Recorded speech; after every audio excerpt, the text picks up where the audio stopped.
어려운 일에 도전, 특별히 어려운 학습에 도전하시기 바랍니다. 알려고 하는 태도가 더 중요하고요. 어려운 학습이 시작될 때 우리의 뇌는 더 쫀쫀해지고요. 열매만큼은 달다는 것. 이게 단어가 생각이 나는데 그거 있잖아. 왜 단어 하나가 이제 설명이 한 3, 4분씩 되는 그런 현상들은 제일 먼저 병이 아니다. 나와 사랑할 사람도 마땅치 않은데 나랑 대화할 사람이 어디 있겠어요? 먼 미래에 내가 나에게 와서 조언을 한다면 나는 어떤 조언을 할까 생각을 해본다면 어쩌면 나의 상황을 누구보다 잘 알고 있는 내 자신이 나이 들어 나에게 찾아와 나에게 해주는 조언만큼 최고의 그루, 최고의 현자는 없을 것이다. 어쩌면 갖은 실수와 가진 부족과 내가 가지고 있는 아무도 모르는 나만의 그림자와 수치심, 이 모든 것들까지 꿰뚫고 있는 내가 미래에서 와서 나에게 해주는 그 조언, 이걸 우리는 뭐라고 부르는가? 객관화라고 부릅니다. 이런 객관화를 또 다른 말로 제가 조망이란 말을 쓴 거예요. 어쩌면 미래 시간 조망 능력이라는 건 뭐냐? 먼 미래, 멀지 않아, 아주 멀지 않아도 그 미래에 온 자가 나에게 와서 어떤 얘기를 해줄 것인지 한 번쯤은 꼭 생각해 본다면 당황하지 않을 것이다. 어쩌면 우리는 거기서 조금 더 어른답게, 조금 더 나이 들어가면서 부드럽고 관대해진 내 자신을 발견할 뿐만 아니라 타인에게도 그러할 것이다 라는 거 말씀드립니다. 여러분 아시다시피 여러 치매가 있겠지만 그 치매들 중에 제일 힘든 치매는 우리 집 치매예요. 아무리 다른 사람들이 이러니 저러니 하더라도 내 가족과 함께 겪는 치매, 내 자신에게 오는 치매가 그 어떤 치매, 그 주관적 치매라는 게 굉장히 중요한 겁니다. 어떻게 하면 우리가 관리할 수 있는 영역을 찾을 것인가, 구체적인 안을 좀 찾아보도록 하죠. 자, 제가 지금 뒤에 뭐라고 나와 있죠? 굉장히 중요한 일이에요. 제가 드리는 말씀이 있습니다. 쉬운 일을 하면 무슨 보람이 있어요? 어려운 일을 해야 보람이 있는 겁니다. 제가 중학교 3년 동안 태권도 선수였어요. 조심해라. 근데 이제 운동 선수들에 대해서 제가 반드시 인정하는 게 있습니다. 운동 선수들은 말이에요. 끈기가 장난 아니에요. 진짜 끈기가 대단합니다. 왜냐하면 안 참으면 그렇게 맞았다. 근데 옛날에 많이 맞았어요. 여러분 안 맞았어요? 그렇죠. 많이 맞았어요. 근데 선수들은 워낙에도 많이 맞았습니다. 옛날에는. 그랬는데 한 가지 분명한 건 있죠. 운동선수들은 말입니다. 견디지 않으면 열매를 맺을 수 없어요. 근육을 만들기 위해서는 우리가 근육을 만든다는 건 과부하예요. 내가 평소에 할 수 있는 것보다 더 오버해서 뭔가를 해야지만 근육이라는 것이 만들어지는 거잖아요. 학습을 할 때에도 쉬운 일을 하는 건 발전이 없습니다. 총량만 늘어나는 거예요. 영양가 없는 것들 많이 먹으면 살만 찌죠. 우리가 알고 있는 재학습이 의미가 없다는 게 아니에요. 우리가 알고 있는 학습의 영역을 또 깊이 또 심도 있게 하는 건 나쁘지 않습니다. 그러나 새로운 일에 도전하셔야 돼요. 그래야 사람이 긴장해요. 우리가 부부들이 다투잖아요. 싸우잖아요. 그러면 밖에 나가 걸으십시오. 전문가들이 이렇게 얘기 많이 해요. 왠지 아십니까? 나가서 걷는 것만으로도 우리는 외부가 위기 상황이 되는 거예요. 그래서 스스로 또 서로를 보호할 가능성이 훨씬 더 높아지는 겁니다. 분명한 건 뭐냐? 어려운 일에 도전, 특별히 어려운 학습에 도전하시기 바랍니다. 알려고 하는 태도가 더 중요하고요. 실제 새로운 영역, 어려운 영역이라는 건 내가 한 번도 혹은 아직 해보지 않은 영역은 다 어려운 영역이에요. 그러니 여러분의 호기심도 어려운 영역 안에 포함되어 있다고 생각하시면 됩니다. 어려운 학습이 시작될 때 우리의 뇌는 더 쫀쫀해지고요. 우리의 뇌는 훨씬 더 경계, SOS를 하면서 나만의 긴장도를 높이며 열매만큼은 달다는 것. 그 단 열매들이 여러분 창고에 쌓일 때 우리가 알고 있던 결정적 지능은 확실하게 증가한다는 것. 그건 여러 연구를 통해서 확인할 수 있습니다. 어려운 학습에 도전하라. 두 번째, 어떤 얘기가 있죠? 움직여야 돼요. 그렇죠. 움직여야 됩니다. 많은 연구, 특별히 많은 심리학자들, 많은 교육학자들이 빠짐없이 얘기하는 게 바로 운동 얘기하죠. 운동 너무 좋습니다. 그런데 저는 거기에 하나 더 덧붙일게요. 운동 처방 받으시기 바랍니다. 운동 처방. 요거 보건소에 가면 무료로 할 수 있고요. 정형외과나 아니면 뭐 재활의학과 이런 데 가시면 기본 요금 내고 운동 처방 받으러 왔습니다. 그러면 여러분들의 다 틀어진 몸, 여러분의 일하는 환경, 여러분이 머물러 있는 환경에 맞추어서 운동 처방 해주거든요. 참고로 제가 상반기, 하반기 한 번씩 받으라 말씀드리는데 저희가 상반기에 이번에 처방받은 운동은 발레입니다. 상상하지 마세요. 근데 이게 아무것도 아닌 게 저는 토요일 날 밤 8시에서 10시면은 이제 발레를 하러 가는데 그게 그렇다고 뭐 발레리나 가는 그런 거 절대 안 되죠. 그냥 발레 스트레칭이에요. 근데 이게 어마어마한 에너지더라고요. 태권도 저리 가라예요. 엄청납니다. 그래서 잊지 마시고 내가 가지고 있는 이 새로운 영역의 도전 너무 좋죠? 플러스 운동하셔야 됩니다. 운동 자체가 우리가 알고 있는 세로토닌 또 도파민을 수치를 향상시키면서 실제 우리가 가지고 있는 머리에 새로운 활력을 불어넣어요. 그리고 우리가 유산소 많이 하죠. 유산소 많이 하면 뇌에 신선한 공기들이 막 계속 올라가는 겁니다. 운동은 여러분의 몸의 근육뿐만 아니라 정신 근육뿐만 아니라 정서 근육에도 관계 근육에도 말할 수 없이 좋은 게 운동이다. 그러니 여러분들이 가지고 있는 삶의 영역에서 운동이 일회성이 아니라 습관이 될 수 있도록 일주일에 한 번도 괜찮고 일주일에 두 번도 괜찮아요. 여러분들만의 인생 시계 속에 또 한 번 운동이라고 하는 메시지를 넣어서 이 메시지가 우리들의 뇌를 활성화시킬 수 있도록 그렇게 삶을 구조화하자라고 말씀을 드리는 겁니다. 자, 그렇게 우리 어려운 학습에 도전하자. 두 번째, 운동하자. 이렇게 말씀드렸죠. 세 번째 항목은 뭐죠? 그렇죠. 이건 PQ4R이라고 하는 건데요. 너무 어렵죠. 아주 간단합니다. 예습해, 복습해, 써, 말해 이거예요. 아무것도 아니에요. 예습해, 복습해, 써, 말해 이겁니다. 예습하죠? 복습하죠? 써보죠? 말하죠? 이거는 뭐 100점이에요. 웬만하면 A 플러스를 받는 겁니다. 이게 기술이구나. 근데 예습은 하게 되나요? 절대 안 하죠. 복습은 다음 생에도 안 하잖아요. 쓰는 건 팔이 아파요. 근데 말하는 건 어떻게 하기 싫어. 그죠? 그러나 이 네 가지가 학습에는 굉장히 중요한 요소이고 기본적인 요소이고 모든 학습과 암기의 기본입니다. 여러분들한테 유튜브 같은 거 하나 시작해도 좋을 것 같아요. 내가 오늘 공부한 거 어떻게 예습하고 어떻게 복습하고 그다음에 어떻게 썼는지를 보여주고 마지막에 내가 혼자 알아서 잘해. 구독자는 없어요. 자, 좋습니다. 그러나 이건 나만의 방송이니까요. 나만의 인생 방송이니까요. 나만의 그릇이니까요. 이건 나만의 기술이고 나만의 역사니까요. 남들이 안 보면 어떻습니까? 또 남들이 본다 한들 그 사람들이 좋아한들 안 한들 상관없어요. It's my life. 이게 내 삶이고요. 막 춤을 추더라도 내 춤을 추는 게 낫지 않습니까? 아무것도 하지 않고 아무것도 남기지 않는 자보다 뭐라도 하고 뭐라도 남기는 자가 내 삶을 산 거다. 전 감히 그렇게 말씀드리고 싶습니다. 자, 그리고 마지막으로 한번 읽어볼까요? 굉장히 중요해요. 이거 학습 공동체에 들어가는 말씀을 드리는 겁니다. 혼자 공부 못해요. 혼자 공부할 것 같으면 우리가 이 짝이 안 났죠.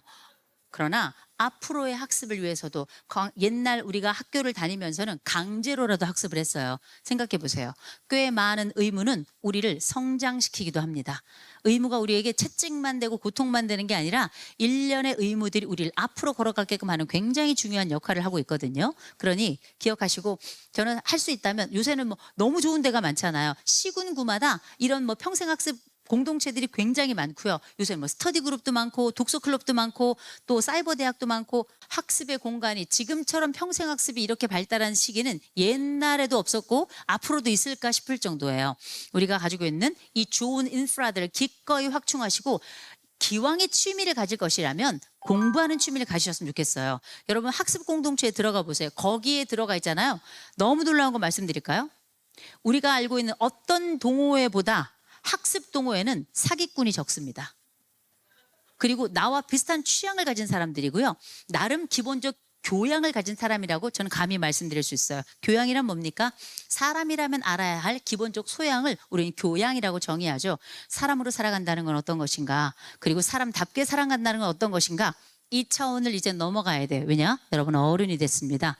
우리가 요새 스스로를 어리다고 생각하시는 분들 많이 계시죠? 좌우 둘러보세요. 다 늙었어요.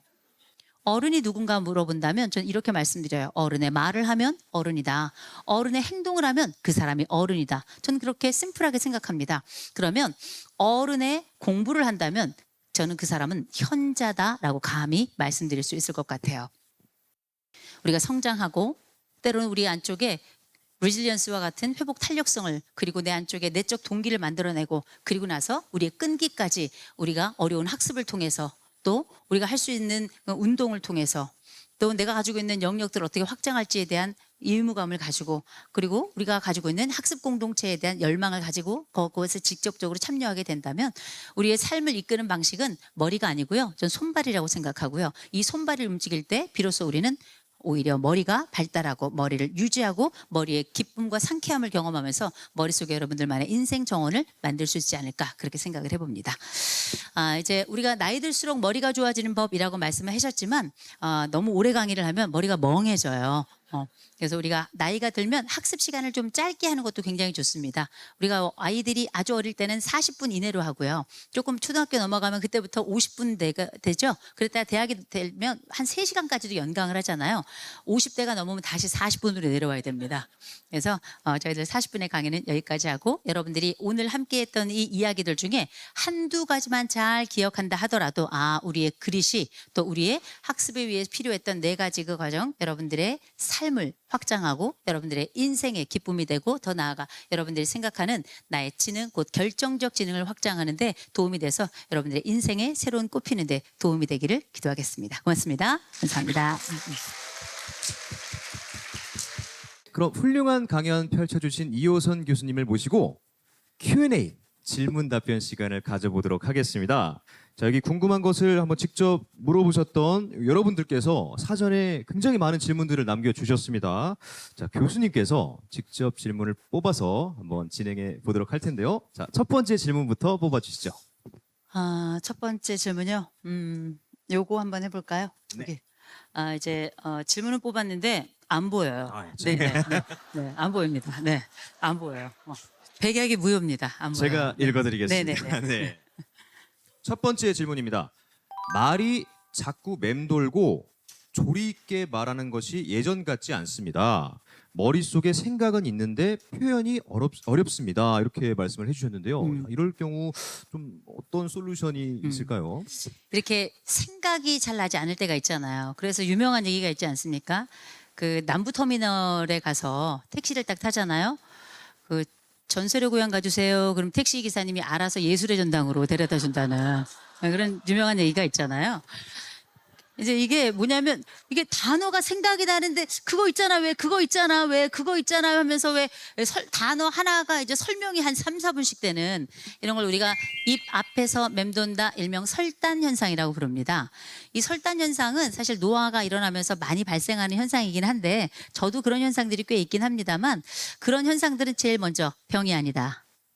그 말씀 먼저 드리고요. 너무 걱정하지 말아라. 대신에 어떤 단어들을 쓸 때에도 그렇고 이런 현상들을 줄일 수 있는 방법은 하나 뭐냐. 어떤 것이 빠져나갔다고 생각이 들 때에는 빠져나간 건 아니에요. 얘가 살짝 묻혀 있는 건데 이를 다시 발굴해내면 되는데, 이 굴착기가 필요합니다. 그래서 제가 독서의 중요성을 너무너무 중요하게 말씀을 드리는 이유 중에 하나가, 실제 우리가 외부에서 또 다른 자극이 발생하지 않으면 뇌는 반응하지 않아요. 특별히 이런 기억이라고 하는 것들은 또 다른 것들에 의해서 계속 일종의 견인되는 이런 특성을 가지고 있습니다. 그래서 옛날에 생각하지 못했던 것들이 새로운 것들을 통해서 보완된다고만 보는 것이 아니라, 새로운 단어가 이전 단어들을 다시 일깨워서 얘네들이 다시 부활하도록 하는 이런 역할도 해내요. 그래서 잊지 마시고, 설단 현상이 좀 심해졌다 싶은 분들이 계신다면 이분들은 기본적으로 먼저 도서관에 달려가시고 서점에 좀 달려가셔가지고, 안 사셔도 괜찮으니까 지속적으로 이렇게 책을 읽는 독서 습관을 좀 많이 가지시고, 그리고 두 번째 또 대화 습관을 조금 가지시는 것도 좋아요. 대화 습관이라는 건 뭐냐면,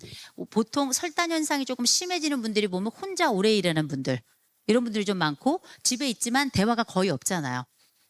요새 그런 얘기 하잖아요. 50 넘어서 가슴이 뛰면 부정맥이라고. 나와 사랑할 사람도 마땅치 않은데 나랑 대화할 사람이 어디 있겠어요. 아이들 다 떠나가고요. 아이들이 또 있다 하더라도 자기 세계 속에 들어가면 부모랑 얘기도 잘 안 하고요. 그저 우리가 얘기할 수 있는 유일한 기회는 싸울 때밖에 없잖아요. 근데 이게 정말 안타깝게도 싸울 때 쓰는 단어들은 우리가 보통 일상 대화를 할 때에 비해서 현저하게 단어의 수가 줄어듭니다. 그리고 이제 거기에는 우리가 주로 사용하는 욕들이 많이 차지하고 있기 때문에 실제 내용들을 추려보면 별로 남는 게 없고, 공통적인 건 뭐 개소, 말량, 소닭 이렇게 시비간지들이 막 쫙 나오는 거거든요.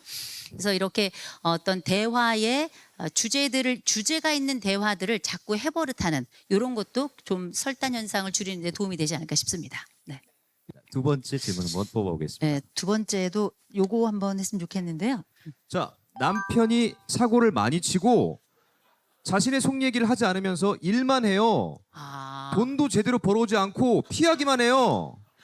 그렇다고 얘기하면 화를 냅니다. 이거 어떻게 대화를 해야 할까요? 라고 남겨주셨네요. 제가 볼 때 이거는 저희 업계가 굉장히 좋아하는 분입니다. 그러니까 이런 부부가 많을수록 저희 업계는 성수기거든요. 근데 아마 오랜 세월을 이렇게 함께 살았다면 이분의 마음은 정말 이미 타버린 재처럼 굉장히 속상하고요. 그리고 내 남편이 가지고 있는 이런 특성들 내 아이들도 알고 있지만 애들도 나중엔 다 무심해집니다. 우리 호소는 다 메아리가 돼버리고 그리고 산산이 부서진 재처럼 그 이름처럼 그냥 공허해져 버리는 경우들이 많이 있거든요. 제일 먼저 남편이 이제 이렇게 지금 보니 최소한 말투를 볼 때에는 50대가 넘으신 거예요. 근데 이제 50대가 보통 한 20년 이상 결혼 생활을 했는데 남편이 일관성이 있다. 이분이 남편 일관성이 있는 거 아니에요. 이런 일관성이 쭉 있다 싶을 때는 이제 본인은 못 고쳐요. 이거는 일단 상담 현장으로 오시는 게 맞고요. 왜냐하면 이 남편은 객관화가 좀 필요합니다. 본인이 뭔가 어떤 소신이 있다고 믿을 수도 있고요. 제가 볼 땐 고집도 좀 있는 것 같고 아내 말은 아니 안 듣겠다고 작정을 한 것 같고요. 그러면서 그렇다고 남편이 의욕이 없는 사람은 아니 일은 계속 하잖아요. 뭐가 좀 안 돼서 그렇지. 근데 반면 제가 아내 입장에서 좀 말씀을 드리자면 이 남자랑 왜 사는지 한번 생각해 보실 필요가 있어요. 살지 말라는 게 아니에요. 이렇게 불평을 한다 하더라도 이 남자랑 같이 살 때에는 이 남자가 뭐가 있으니 살든가 아니면 내가 가지고 있는 신념이 있을 거예요. 그래서 이 신념이 선명하고 내가 떨칠 수 없는 신념이다. 그냥 그렇게 살다가 돌아가셔야 돼요. 다만 이럴 수는 있죠. 이렇게 남편이 나에게 인생에서 크게 기쁨이 되지 않을 때에는 나의 기쁨은 가져야 돼요. 나만의 인생의 기쁨, 내가 어떤 순간에 나 이거 하면 참 기뻐. 나한텐 이게 있어. 지금은 이 나에게 힘을 주지 못하고 늘 내가 모든 것들을 책임지게 하는 이 남편에 대한 아쉬움과 또 한면 그리움도 있는데 왜냐하면 차갑고 냉정하잖아요. 그런데 그럴 때는 남편에게서 그 기쁨 찾지 마시고요. 그렇다고 바람이 나라는 얘기가 아니죠. 기쁘고 건강하고 아름다움을 추구하고 내가 꿈꾸고 있는 또 하나의 삶을 위해서 한번 버킷리스트라는 걸 그때 만들어 보는 것 같아요. 그래서 어떻게 하면 내가 가지고 있는 기쁨을 만들까? 내가 버킷리스트 했는데 취미 같은 것도 못 만들겠다. 취미 만드는 방법 말씀드릴게요. 굿굿다스예요. 뭐든지 취미 같은 거 만들 때 구체적으로 꾸준히 할 수 있는 거 다 다채롭게 그리고 마지막에 리스트를 만드는 거거든요. 그러면 그 중에서도 이렇게 몇 가지가 나에게 남는 것들이 나중에 나와요. 그래서 잊지 마시고 지금 제가 볼 때 이 남편을 지금 여기서 하기에는 어려움이 있는 분이시고요. 이런 분은 유료 상담을 좀 권합니다. 네, 네. 근데 꼭 상담 한번 받아보셨으면 좋겠어요. 저는 요새 무료 상담 많잖아요. 교양으로라도 상담 꼭 받아보세요. 나의 삶을 펼쳐보고 나라는 사람의 또 다른 면을 볼 수 있는 건 다른 사람의 시선을 통해서밖에 없거든요. 한번 좀 그런 기회를 가져봤으면 좋겠습니다. 네. 네, 좋은 답변 잘 들었고요. 자, 이번에는 제가 뽑아보겠습니다. 이건 저도 좀 굉장히 궁금한 질문인데요. 뇌 건강 루틴이 있다면 공유해 주세요. 뇌 뇌 건강 건강. 루틴이 있을까요? 저는 그냥 황소같이 일합니다. 그런데 저만의 루틴이 있다면 저는 책은 정말 많이 읽어요. 책은 정말 많이 읽습니다. 저는 제 습관이 매주 토요일 날 오전이면 항상 그 서점에 가거든요. 항상 서점에 갑니다. 교보문고. 그랬더니 제가 이 얘기 몇 번 했더니 거기로 저를 계속 찾으러 오는 분들이 계셔가지고 그래서 최근에 남몰래 영풍문고로 옮겼어요. 그래서 저는 서점을 되게 좋아하고요. 도서관 가는 거 굉장히 좋아합니다. 그래서 일단 도서관에 가면 일단 혼자 있을 수 있고요. 왜냐하면 늘 소음에 시달리잖아요. 제가 생각보다 되게 조용한 사람일 거예요. 그래서 저만의 그 휴식 시간, 글자와 글자 사이에서 줄과 줄 사이에서 그 수많은 멘토들하고 만나는 그 순간이 저는 너무 짜릿하고 좋고 또 기가 막힌 문장 있으면 또 써먹기가 너무 좋아요. 그래가지고 그런 거 막 적어오고 이런 것들 너무 기쁘거든요. 뇌 건강 또 이런 뇌의 충만함을 갖기 위한 저만의 루틴을 말씀드리자면 일주일에 한 번 빠짐없이 서점에 가는 거. 제가 여러분들께 권한 건 저도 하는 겁니다. 그래서 같이 가면 좋을 것 같아요. 네. 네, 잘 들었습니다. 다음 질문은요. 네, 7살, 5살 아이를 키우며 틈날 때마다 술을 마시게 됩니다. 부부가 함께 술을 마시는 습관이 뇌 건강에 영향을 줄까요? 나쁘다는 거 알고 한 거죠? 술은 뇌에는 한 방울도 안 좋아요. 누군가는 뭐 심장에는 좋다. 심장에는 뭐 약간 근데 나중엔 결국 심장에도 안 좋습니다. 그건 이제 보통 이제 주류 회사에서 연구비를 대서 그런 결과가 나오는 경우들이 많이 있는데요.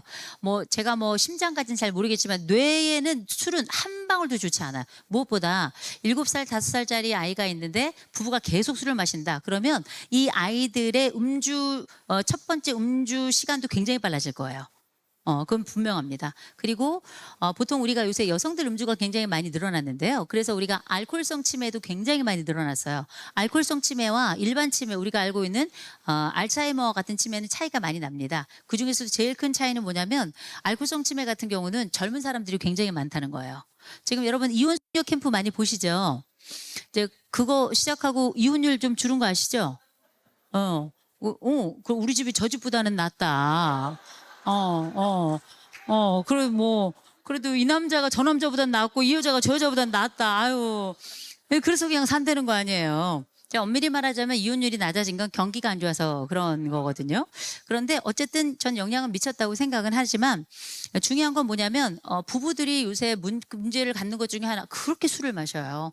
남편, 아내 가릴 것 없이 요새는 뭐 무슨 일이 있어도 술을 마십니다. 술을 안 마시면 이상한 것처럼. 특별히 여성들의 음주가 굉장히 늘어나면서 집안에서 여성들의 이 음주, 특별히 그 알코올성 치매에 준하는 수준의 알코올 섭취 때문에 문제가 되는 집들이 굉장히 많거든요. 결국은 알츠하이머와 같이 뇌가 쪼그라들어가지고 생겨나는 치매 말고 아예 뇌 자체가 변성이 되는 치매 같은 경우는 굉장히 빠져나오기도 어렵습니다. 그래서 잊지 마실 것. 저는 술을 권하지 않아요. 제가 많은 분들이 저 술 엄청 먹는 줄 알더라고요. 얼굴이 양주가 8병이래요. 제가 술 안 마셔요. 그 이유 중에 하나는 뭐냐면 일단 저는 술을 마시는 게 힘들고 두 번째로는 그 술 마시고 난 다음에 그 열매들을 제가 상담 현장에서 너무 많이 봤기 때문에 술이 저는 지긋지긋해요. 그래서 저는 권해드립니다. 아이들 앞에서 술 안 마시는 게 좋아요. 그리고 술은 기쁠 때 마셔야 됩니다.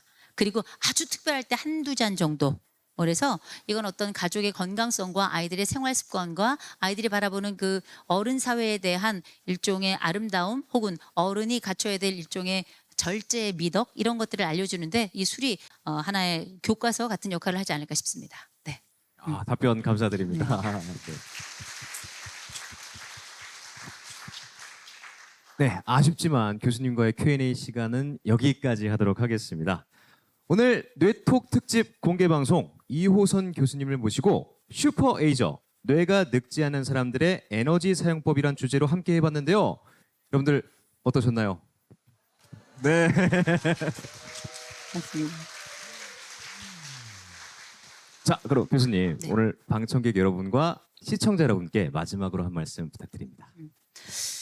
우리가 슈퍼에이저 그만큼 오래 사는 사람들의 이야기를 해가면서 걱정스러운 부분 때문에 오신 분들 많이 계시겠지만 우리의 일상이 결국은 우리의 일생이 됩니다. 여러분들의 일생의 좋은 열매를 위해서는 일상의 좋은 루틴을 만들기 바라고요. 그 루틴 중에 빠짐없이 일주일에 한 번 무조건 도서관에 가셔서 10페이지 읽고 문장 하나 외우는 이게 여러분들의 일생의 루틴이 된다면 어쩌면 여러분들은 살아있는 도서관이 될 거라고 생각하고요. 우리가 알고 있는 교양세계 속에서 누구보다 내 스스로도 만끽하지만 타인들과의 관계에 있어서도 기쁨을 나눌 수 있는 좋은 어른의 면모를 갖추지 않을까 싶습니다.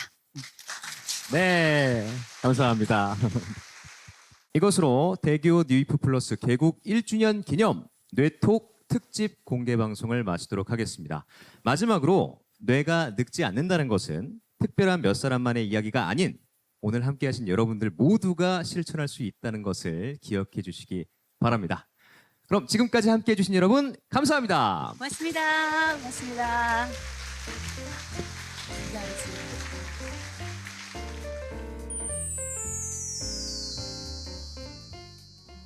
우리나라에서는 중풍이라는 이름으로도 잘 알려져 있죠. 서양에서는 스트로크이라는 용어를 쓰는데요.